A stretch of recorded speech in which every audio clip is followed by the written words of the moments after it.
பக்க இணைப்பில் மின்தேக்கிகள். மின்தேக்கு திறன் C1, C2 மற்றும் C3 கொண்ட 3 மின்தேக்கிகள் மின்னழுத்தம் V மின்கலத்துடன் பக்க இணைப்பில் உள்ளன.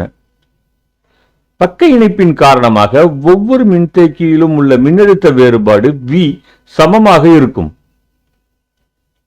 ஒவ்வொரு மின்தேக்கியிலும் உள்ள மின்னூட்டமானது முறையே Q1, Q2 மற்றும் Q3 என குறிக்கப்படுகிறது. பக்க இணைப்பில் உள்ள மின்தேக்கிகளை ஒற்றை மின்தேக்கிகள் மூலம் மாற்றலாம்.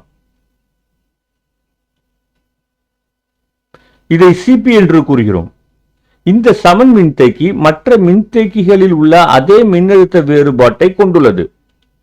ஆனால் அதன் மின்னூட்டம் தனிப்பட்ட மின்தேக்கிகளின் மின்னூட்டங்களின் கூட்டுத்தொகைக்கு சமமாக இருக்கும்.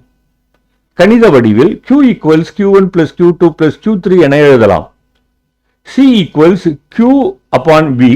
இதிலிருந்து Q என்பதை C times V என்று எழுதி இப்பொழுது Q என்பதை CPV என்றும் Q1 என்பதை C1V என்றும் Q2 என்பதை C2V என்றும் Q3 என்பதை C3V என்றும் குறிக்கிறோம். இரண்டு பக்கமும் V ஐ சமன் செய்யும் பொழுது நமக்கு CP equals C1 plus C2 plus C3 என்ற இறுதி சமன்பாடு கிடைக்கிறது. CP equals C1 plus C2 plus C3. நன்றி.